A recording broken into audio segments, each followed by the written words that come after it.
Chapter 7 Apex Predators. Gravity was a constant. In a city of variables, Batman trusted gravity. He plummeted 80 stories to the freezing rain, the wind roaring like a jet turbine against his cowl. Above him, a silhouette blocked out the searchlights. The MaxTac officer, call sign Valkyrie, was diving head first, her mantis blades extended, cutting the air with a high-pitched whine that vibrated in Bruce's teeth. She wasn't falling. She was accelerating. Her drag reduction implants and gyroscopic stabilizers turned her into a kinetic missile. Proximity alert. Target closing. Impact in 3.2 seconds. Bruce didn't look up. He looked at the reflection in the glass of the skyscraper rushing past him. He saw the red glint of her optics. She was aiming to spear him in midair. He waited. 2.5 seconds. He fired the grapple, not up, but laterally. The claw punched through the window of a 60-floor executive suite. Bruce didn't swing. He yanked. He converted his vertical velocity into a violent horizontal arc, smashing through the reinforced glass of the office. He tucked his shoulder, rolling across a boardroom table, scattering crystal decanters and terrified junior executives. Valkyrie couldn't turn that sharp. Momentum was her master. She streaked past the broken window, her blades carving a deep gouge into the building's ferro-concrete skin as she fought to arrest her descent. Bruce didn't stop to breathe. He was sprinting before he fully stood up. "Vic, route power to the legs. Override the safety limiters on the servos. Warning, hydraulic failure imminent." "Just do it!" He burst through the office doors, into the stairwell. He didn't take the stairs. He vaulted the railing, dropping down the central shaft, firing the grapple again to break his fall every 5 floors. Drop, fire, jerk, release. It was a rhythm of controlled suicide. Above him, the building shook. Valkyrie had breached the wall. She was inside. Bruce hit the alley pavement hard enough to crack the asphalt. His knees buckled, the servos whining in protest, but the suit held. He was in Japantown now. The streets were a neon-choked artery of humanity. He merged into the crowd. To the MaxTac squad, he should have been a beacon, but Batman knew how to disappear in plain sight. He adjusted his posture, hunching his shoulders to break the iconic silhouette. He moved with the chaotic flow of the panicked civilians fleeing the falling debris, not against it. But the hunter was relentless. Valkyrie landed on a street lamp above the crowd, her metallic boots denting the steel. Her thermal optics swept the mob. "I see you," she amplified, her voice a digitized screech that sent civilians screaming. "The cold spot, the meat that moves like a machine." She leaped. She didn't care about the crowd. She landed on the roof of a passing cargo hauler, surfing the vehicle as it plowed through traffic. Bruce saw her reflection in a puddle. She was fast, too fast. He couldn't outrun her in a line. He had to create chaos. He pulled his portable deck. He didn't hack Valkyrie. Her ice was military grade, and every nanosecond was precious. He hacked the city. "Accessing traffic control grid. Sector 4. Command. All signals green." Every traffic light in the intersection turned green simultaneously. The result was immediate, catastrophic violence. Cars T-boned. Auto taxis spun out. A delivery drone crashed into a food stand. The intersection became a tangled wall of burning metal and shouting drivers. Valkyrie's cargo hauler slammed into a bus. She was launched into the air, flipping gracefully, landing on a pedestrian bridge. But the chaos had bought Bruce seconds. He vanished into the steam venting from a subway grate, dropping into the underbelly of the city. "Target lost visual," the MaxTac heavy gunner radioed. "Lieutenant, scans are negative. The crowd interference is too high." Valkyrie stood on the bridge, the rain hissing against her heated blades. Her HUD was a mess of screaming civilians and burning cars, but she could still smell him. Not a scent, but a pattern. A perfect, impossible efficiency of movement. "He's not gone," she whispered, her pupils dilating behind the black visor. "He's underground." "Command is scrubbing the mission," the gunner continued. "Trauma team has the client. We are ordered to de-escalate. We have cyber-psycho reports in Haywood." Valkyrie twitched. The inhibitors in her brainstem, designed to keep her own psychosis on a leash, were straining. She had hunted Borgs, chrome jockeys, and war machines. But this was different. He had no signature, no network presence, just raw, terrified competence. "Negative," Valkyrie said. I am in pursuit. Lieutenant, that is a direct order. She severed the comms link. Run, Rabbit, she cooed to the dark tunnel below. Make it interesting. Bruce moved through the maintenance tunnels beneath Japantown. The air was thick with sewage and insoluble fats. He was limping now. The Lazarus withdrawal was clawing at his mind, making the shadows stretch and warp. Focus, he roared internally. She's coming. He could hear her. Not footsteps. She was too good for that. He heard the displacement of air, the subtle scrape of metal on concrete. He reached a junction box on the wall. He didn't just pass it. He paused for a fraction of a second, a movement so fast it looked like a glitch. He slashed the main conduit with a batarang, leaving the live wire dangling just inside a puddle of oily water. He kept running. He reached a vertical shaft, a ventilation output for the subway. He fired the grapple, ascending. Halfway up, he stopped. He wedged himself into a dark alcove in the brickwork, wrapped in his cape. He wasn't running anymore. He was waiting. Valkyrie burst into the tunnel. She was a blur of chrome and violence. She saw the open shaft. She saw the grapple marks on the rim. Up, she hissed. She ran toward the shaft. She stepped into the puddle. The severed conduit discharged 10,000 volts into the water. It wouldn't kill her. Her subdermal grounding plating would absorb the lethal current, but for a split second, her systems would seize. Her optics would flicker.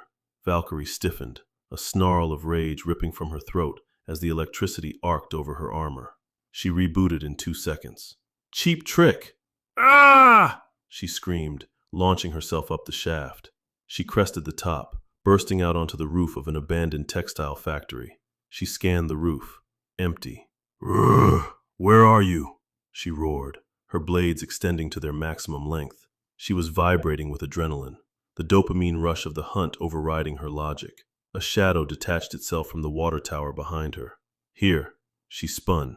She was fast, but she was reacting to sound, not anticipation. Bruce didn't attack her. He threw 3 small discs at her feet. She slashed at them, expecting explosives. They weren't bombs. They were expanding foam pellets, the kind used for riot control, but modified. The foam exploded, hardening instantly upon contact with the air. It didn't trap her. She was too strong. But it encased her feet, cementing her to the roof for the crucial second she needed to pivot. She tore her legs free with a roar of metal rending, but her balance was compromised. In that second of imbalance, Batman struck. He didn't hit her armor. He hit the cooling vents on her back. He jammed the 6th Street servo unit, the heavy metal box he'd been carrying, directly into her exhaust port. You run hot, Batman growled. The servo unit blocked the ventilation. The heat from her Sandevistan had nowhere to go. Warning, core temperature critical, system shutdown imminent. Valkyrie swung wildly, her blade slicing the tip of Batman's cowl ear. But she was slowing down. Her internal safeties were triggering to prevent her brain from cooking. She stumbled. She laughed. A choked, glitching sound. You... she gasped, falling to one knee. You cheat. I win, Bruce said. He delivered a precise, calculated blow to her helmet, right over the temple. The concussive force, combined with her thermal throttling, was enough. She collapsed face first into the rain. Sometime later, consciousness returned to Valkyrie slowly, like a system rebooting in safe mode. Her vision was inverted. She was hanging upside down, suspended by a high-tensile cable wrapped around her ankles. She was dangling inside the hollow shell of the water tower. The rain drummed against the metal walls, amplifying the sound. She tried to trigger her blades. Nothing happened. She tried to activate her comms. Dead air. She looked down, or up, at herself. Her chest plate was gone. Her arm guards were stripped. Her cyberdeck leaving her a kaleidoscope of system errors, wires trailing from her 4 arms, spilled guts. And sitting on a rusted beam across from her, sharpening a batarang, was the demon. He had his cowl off. His back was to her. She saw the scars, the terrible, ragged map of tissue on his shoulders. You're awake, he said. He didn't turn around. Valkyrie blinked. Then, a low, guttural chuckle started in her chest. It grew, bubbling up into a manic, hacking laugh. You stripped me, she wheezed. You hung me up like a protein slab. And you're cleaning your tools? Bruce turned. He wore the cowl now, the white eyes narrowing. I disabled your tracking beacon. I removed your weapon systems. I removed your thermal regulator. Why am I alive? She interrupted, swinging slightly. I killed 3 people in the lobby just to get to the stairs. I would have killed you. I don't kill, Batman said. The silence that followed was heavier than the rain. Valkyrie stared at him. The laughter stopped, replaced by a look of genuine, terrifying confusion. Then, the amusement returned, sharper this time. You don't kill? She looked at the blood on his knuckles. In Night City? That's the punchline, right? It's the rule, Batman said. He walked toward her. He looked at the armor pieces he had salvaged. He picked up her thermal regulator, a piece of high-grade Militech engineering. You're insane, she whispered, grinning. You're more broken than I am. You won't kill me. You can't kill me. You gonk. Batman ignored her. He was examining the neural relay in her discarded chest plate. Your aggression levels are artificially spiked by this hormone regulator. You're being driven into psychosis by your own gear. I like the noise. She spat. It organizes the noise. She watched him strip parts from her chrome. You're stealing that? A scavenger? That's what you are? Requisitioning, Batman corrected. He tossed the empty shell of a gauntlet aside. I need the conductive filaments to repair my suit. Your budget is higher than mine. Please, she cackled, swaying back and forth. Don't make finding you that easy. If you steal my tech, the NCPD will track it easy. They'll drop a heavy squad on your head before you can solder the first wire. I already scrubbed the RFID tags, Batman said, not looking up. And I'm not keeping the serials. I'm melting the casing down for raw materials. The signal died 10 minutes ago. Valkyrie stopped laughing. She watched him. For the first time, she saw the intellect beneath the brute force. I was so bored, she whispered.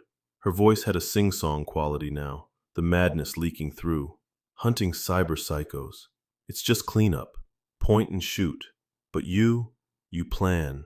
You dance. You cheat. She licked her teeth. Hunting you will be thrilling. Batman gathered the salvaged parts, turning his cape into a makeshift duffel bag. He stood up and looked her in the eye. Happy hunting, he said. He turned and walked toward the hole in the water tower floor. Hey, she shouted. What about me? You just gonna leave me hanging here? The cable will corrode in a few hours, Batman said, dropping through the hole. Or until your squad tracks your last known. I'd suggest using the time to meditate. He vanished into the night. Valkyrie swung gently in the dark. She closed her eyes, and she began to smile. The Belfry, 5 o'clock hours. Bruce collapsed. He didn't sit. His legs simply gave out. He hit the concrete floor of the bunker, the heavy bag of salvage clattering next to him. The withdrawal was a physical weight now, pressing down on his chest. His hands were shaking so badly he couldn't unclasp his utility belt. Vic, he rasped. Suit. Off. Initiating disengagement protocols. The armor hissed, the seals popping. Bruce peeled himself out of the shell. He was covered in sweat and fresh bruising. The rib fracture was throbbing with a dull, sickening pulse. He crawled to a water dispenser and drank until he choked. He sat with his back against the cold wall, shivering. He felt weak, pathetic. I was slow, Bruce whispered to the empty room. I was sloppy.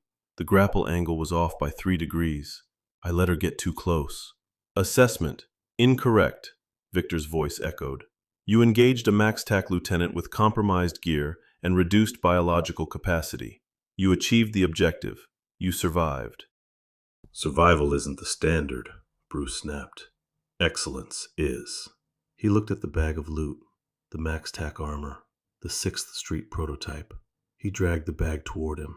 He pulled out the pieces. The MaxTac thermal regulator was pristine. The 6th Street servo unit was dented but functional. Vic, Bruce said, his voice stabilizing as his mind latched onto the problem. Show me the schematic again. The holographic monitors flickered to life. If we strip the MaxTac regulator, we can use its cooling capacity to overclock the 6th Street servo, Bruce murmured, his eyes darting across the blueprints. We can bypass the Beyond suit's damaged heat sinks. Simulation running. A wireframe of the Batsuit appeared on the screen. The new components were integrated. The red warning zones on the armor turned green. Projected efficiency, 89%. Kinetic absorption, 110% of baseline. Heat dissipation, optimal. Bruce stared at the screen. It wasn't just a repair. It was an evolution fit for Night City. The suit would be faster, not as strong as it was when it was first built, but stronger than the battle-scared tomb it had become. It wouldn't just protect him, it would react. It would be a true predator's skin. A small, grim smile touched Bruce's lips.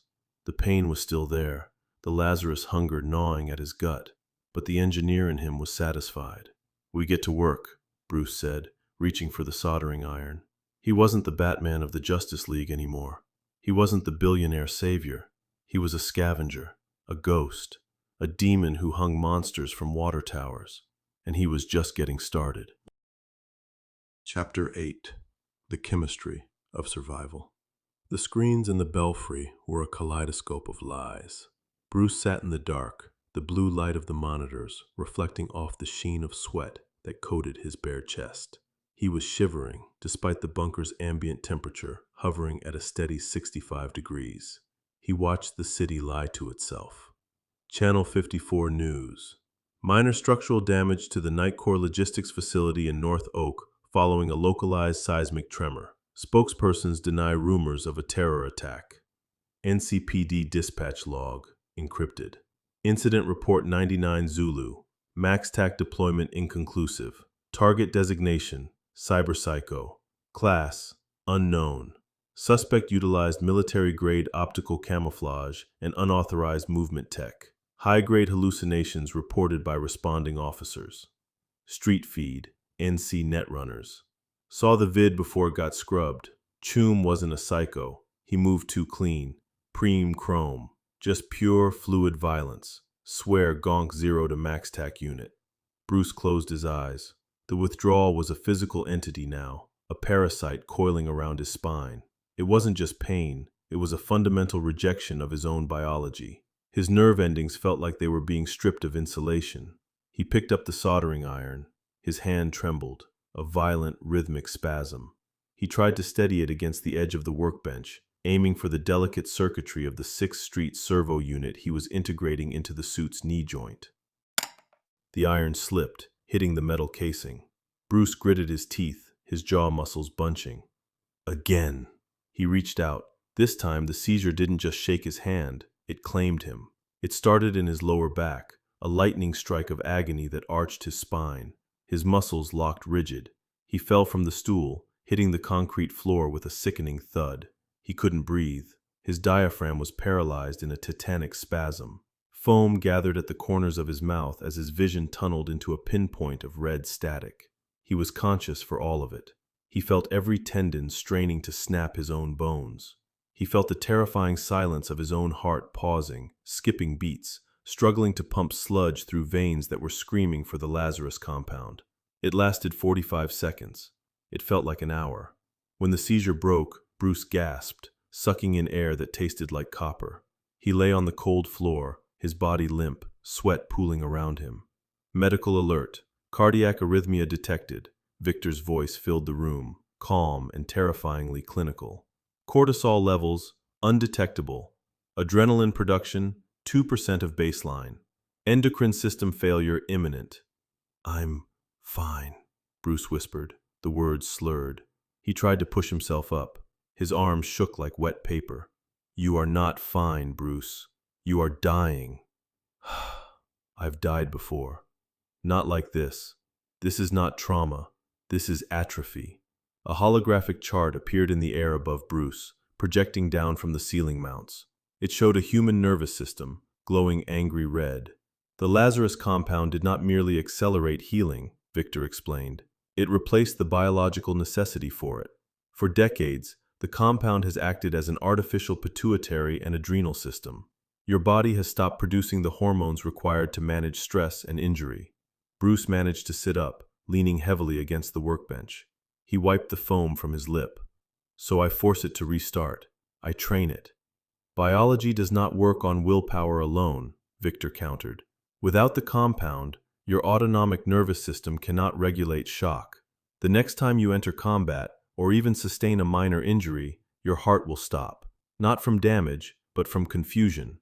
You cannot go cold turkey." "I am not going back on it," Bruce snarled, the anger sudden and chemical. "I am not fighting Darkseid. I am not fighting the Reverse Flash. I am fighting corruption in a city of thieves. I don't need to be a god to break fingers. You do not need to be a god. You need to be alive. The monitor shifted. The news feeds vanished, replaced by streams of corporate data, stock tickers, hostile takeover rumors, and encrypted comms intercepts. I have been monitoring corporate traffic as you requested, Victor said. There is a war happening in the bioscience sector. Silent, vicious. Bruce squinted at the screen, his mind fighting through the fog of exhaustion. He saw the names, Aesculapius Inc. and Biotechnica. Aesculapius has developed a synthetic compound, codename Lethe. It is designed for cyberpsychosis therapy. It dampens the synaptic firestorm caused by implant rejection and stimulates the regrowth of neural pathways.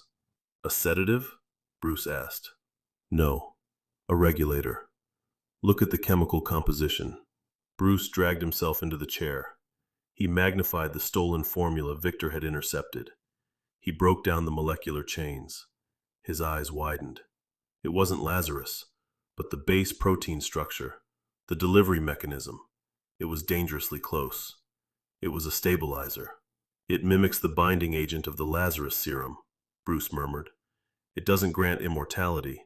It doesn't enhance speed, but it bridges the gap between biological tissue and artificial stress. Exactly. With the right modifications, adding a diluted microdose of your remaining Lazarus supply, we could synthesize a treatment, a methadone for your immortality addiction. It would jumpstart your endocrine system while preventing the withdrawal from killing you. Hope. It was a dangerous thing in Night City, but Bruce felt a flicker of it. We make it, Bruce said. We synthesize it here. Negative. We lack the centrifuges, the molecular printers, and the sterile environment. The Belfry is a bunker, not a lab. We need Biotechnica-grade equipment. Bruce looked at the formula. Then he looked at the vial of Lazarus in his belt pouch. It was glowing faintly green. It was the devil he knew. We can't buy lab time, Bruce said. If anyone analyzes my blood or the Lazarus sample, the formula hits the black market in 10 seconds. Arasaka would level the city to get it. Correct. We need access without oversight. Bruce stared at the map of the city. His eyes drifted to Westbrook, to Japantown. Wakako, he said.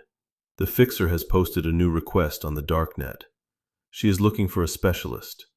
The profile match your profile. Stealth, high risk, corporate target. She wants the stranger, Bruce said. He looked at his shaking hands. He couldn't walk into a meeting like this.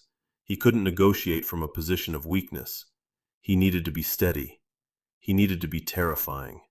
He opened the pouch. He took out the injector. One last time, Bruce whispered.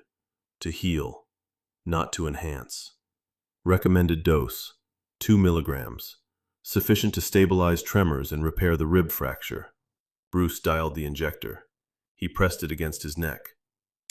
The effect was instantaneous. The fire in his nerves vanished, replaced by cold, liquid ice. The tremors stopped. His vision sharpened, the red static washing away into crystal clarity. He took a breath, a deep, full breath, and felt the fractured rib knit itself together with a sensation like wet leather drying tight. He stood up. He felt powerful. He felt dangerous. And he hated it. Prepare the suit, Bruce said, his voice steady and deep, and download the personnel files for Biotechnica's upper management. We're going to need a face. Jig Street, 2100 hours. The neon lights of the pachinko parlor reflected in the puddles of acid rain. Bruce walked through the crowd wearing the civilian guise of the stranger, heavy coat, tactical pants, the lower half of his face obscured by a high-colored tech scarf. He didn't need to knock. The bouncers recognized the size of him. They recognized the way he walked. They stepped aside, eyes averting. He moved through the parlor, ignoring the flashing lights and the manic chimes of the gambling machines. He went straight to the back room. Wakako Okada was waiting. She was playing a game of Go against herself, placing white and black stones with deliberate slowness. You're late, she said, without looking up. I didn't have an appointment, Bruce replied, stopping in the center of the room. For men like you, the city is always open.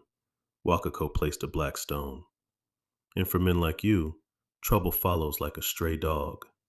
She looked up then, her cybernetic eyes zoomed in, scrutinizing him. She was looking for damage. She was looking for the loot.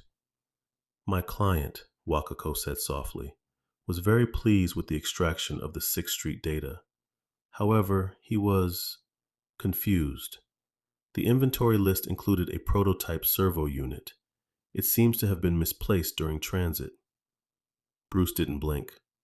Logistics in this city are messy. Things get lost in the fog of war. Wakako leaned back, lighting a thin cigarette. Indeed, especially when the courier is a ghost. I smoothed it over. I told the client that the unit was damaged beyond repair in the firefight and was discarded. Generous of you, Bruce said. Pragmatic, she corrected. I don't like losing assets. And you, stranger, are becoming a valuable asset. But be warned, if you bite the hand that feeds you, eventually the hand will strangle you. I don't bite, Bruce said. I adjust the terms. Wakako chuckled, a dry, rattling sound. So I hear, which brings us to tonight. I have a problem, and you have a skill set. She tapped the table. A hologram materialized, a rotating schematic of a heavily fortified convoy route. Biotechnica, Wakako said. They are moving a researcher tonight, a defector from Kang Tao. My client wants him intercepted before he reaches the Biotechnica secure labs in the Badlands. They want him dissuaded. Permanent dissuasion. An assassination, Bruce said. A liquidation of human capital. No, Bruce said. Wakako raised an eyebrow. You refuse? The pay is substantial. 10,000 eddies. I don't kill, Bruce said, and I don't want money. Wakako sighed, blowing smoke toward the ceiling. I recall. You want scrap metal, wires, trinkets. I want access, Bruce said. He stepped forward, leaning into the light. I need inside the Biotechnica facility in the city center, the main labs. I need 2 hours of uninterrupted time in a level 5 molecular synthesis suite. Wakako stared at him. The silence stretched. You want to break into the most secure biolab in the sector? She asked incredulously. To do what? Cook meth? To synthesize a cure, Bruce said, for a dying man. Wakako studied his face. She saw the lines of exhaustion beneath the cold demeanor.